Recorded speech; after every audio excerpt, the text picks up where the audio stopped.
Hey guys, and welcome back to my YouTube channel. Year 12 is coming around super quickly with only a few days around the corner, and if you're already starting to feel overwhelmed, you're not alone. As a 2025 graduate, I have been there and done that. I've experimented with so many study strategies. I've failed more times than I'd like to admit, and it's taken me forever to find something that actually works for me. But thankfully the hard work paid off, and I was blessed to get perfect scores in the majority of my assignments, and I also received 3 awards for receiving the highest mark in my classes. So in this video I will share with you my 13 top game-changing study strategies that will help you not only survive year 12 but thrive. So let's get into it. Tip number 1 is don't stress. I know that's a lot easier said than done because year 12 is quite stressful. It comes with that extra pressure and expectation that now your marks actually count towards something.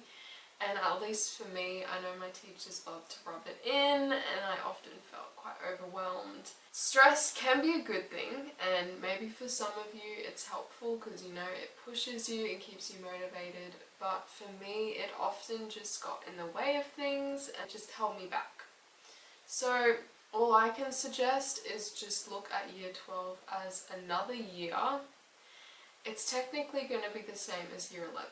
Like year 11 was pretty much a practice run, so you know what you're doing and you've got this. Tip number 2 is don't procrastinate. I tend to be quite highly driven to the point it's actually probably not a good thing anymore, and I usually don't actually struggle with procrastination, but after year 11 I feel like I pushed myself so hard because I was trying to keep up with the extra workload added to everything, and I was still trying to get really good grades, that I kind of just burnt myself out to the point I got to year 12, middle of the year, and I just had zero motivation to do anything. But procrastinating only makes things worse. So how can you avoid procrastinating? First, start early, and by early I mean as soon as the assignment comes out, you're onto it, getting ideas, figuring out what you have to do, and just start on something. Something is better than nothing. Most importantly, make sure that you're actually doing it even when you don't feel like it, because if you're just doing stuff based on how you feel, it's probably never going to happen. And lastly, reward yourself. So say if you're wanting to go hang out with friends later, or you're wanting to watch a movie, tell yourself that you're not going to do that until you've finished whatever it is that you have to do. Tip number 3 is ask questions. We're growing up in a society where it's quite independent, and now a lot of people would rather go stumbling through life trying to figure things out on their own than just finding a more experienced person and asking them for advice and help. But don't make that mistake in school. Your teachers are there to help you, and questions are the best way to find clarity for anything and everything. It's not until you ask questions about the assignment in order to help you actually understand it completely that you're going to be able to do a good job on it. I remember in year 6, at the end of the year, kind of as like a fun graduation thing, my teacher all gave us funny awards, and my award was for asking the most questions. And at first I thought, is that like a bad thing? Maybe I'm annoying my teachers because I'm asking so many stuff, or maybe my fellow peers think I just don't know what I'm doing, or I'm unsure on stuff and that's why I'm asking. But at the end of the day, it literally doesn't matter what other people think. Your marks are going to speak for themselves. So if you don't ask questions, it's only going to be holding you back at the end of the day. Tip number 4 is embrace feedback. In my younger years, whenever I got feedback, I either thought that my work was trash or I just wasn't good enough. But feedback is actually your key to success, because your teacher knows the criteria better than you do and understands what's required, and through their feedback you can get into their head and you can understand what your assignment is really asking you to do, and the more you apply that feedback, the better your marks will be because you're actually giving them what they want. Tip number 5 is exercise daily. It's super important, especially as us students, we often tend to live a fairly sedentary life, which is why it's extremely important to exercise daily, move your bodies, even if it's only for 30 minutes. You know, it can be walking, or it can be something more intense, like working out at the gym, doing sport, swimming, running, I don't know, just anything is better than nothing, so make sure that you're moving your body. Number 6 is don't compare yourself to others.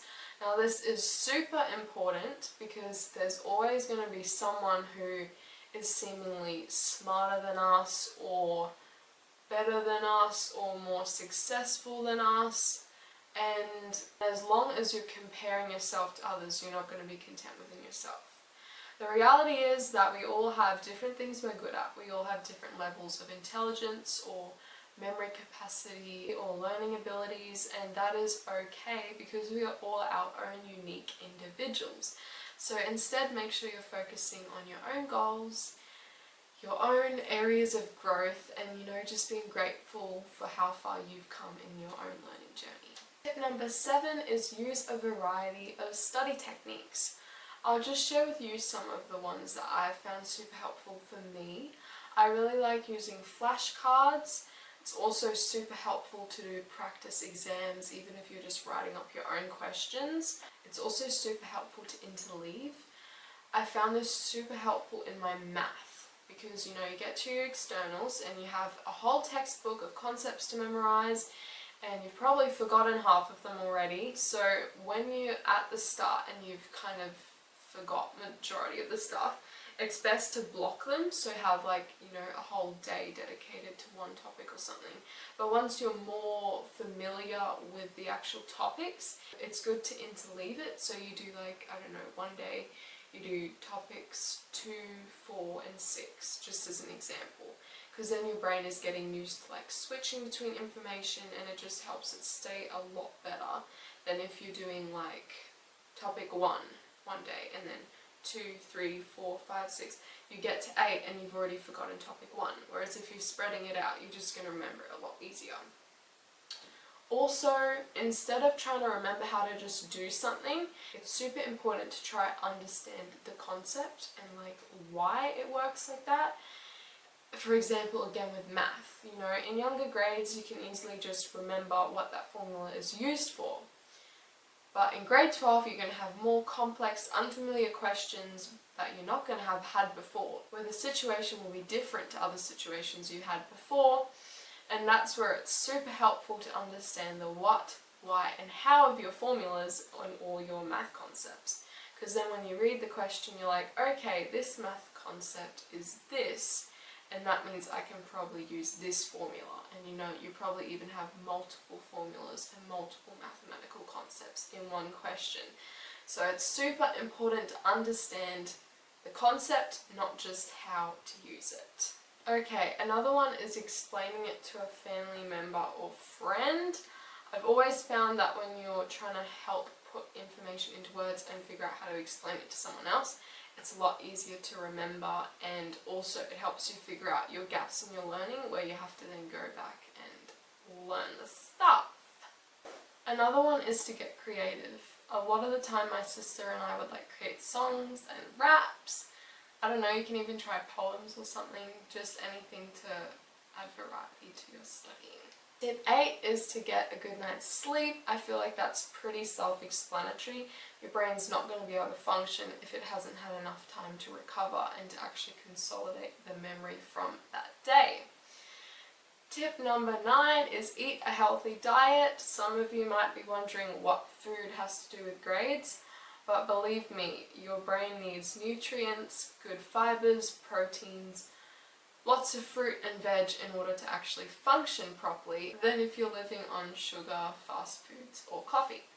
Tip number 10 is to take regular breaks.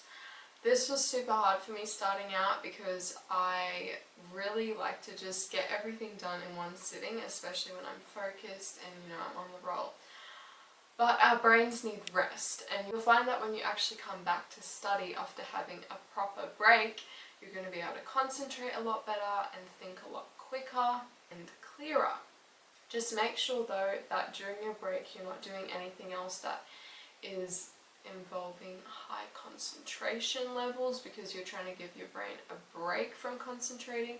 And also don't go on technology, so no scrolling. It's good if you can get outside, get some fresh air, drink water, always make sure to stay hydrated. Tip number 11 is to be organized. It always feels really good when you know that you're on top of everything that you're doing, and it reduces a lot of stress. So keep daily to-do lists, keep a calendar with all your deadline dates, have a daily schedule, set timers, just anything to keep you on top of your workload. Tip number 12 is to prioritize spending time with God. I know this is super hard to do, especially when it feels like school is taking over your entire life. I had many mornings where I'd wake up and I'd look at everything I have to do for that day and I'd just be like, oh my goodness, I'm literally not going to get through this. And you know, I'd be tempted to skip my morning devotional for that day or just do it in the evening. But I've definitely come to realize that when we put God first and when we make time for Him as our top priority in that day, He will always pull us through and help us get everything done that we need to get done. And last but not least, tip 13 is have a rest day. As a Sabbath-keeping Christian, this has definitely made a big difference in my life. Having a full 24 hours dedicated to just resting, relaxing, recharging, and reconnecting with God, family, and friends has definitely been a key factor in helping me pull through grade 12. So there you have it, 13 tips on how to not just survive, but thrive in year 12. If you found this video helpful, please subscribe, like, or comment your favorite study strategy down below. But at the end of the day, just remember that school is just school. Your marks are just a number. They don't define you. So do your best to be proud of your progress and enjoy life outside of school. Don't stress, stay strong, and all the best for this coming year. You guys have got this.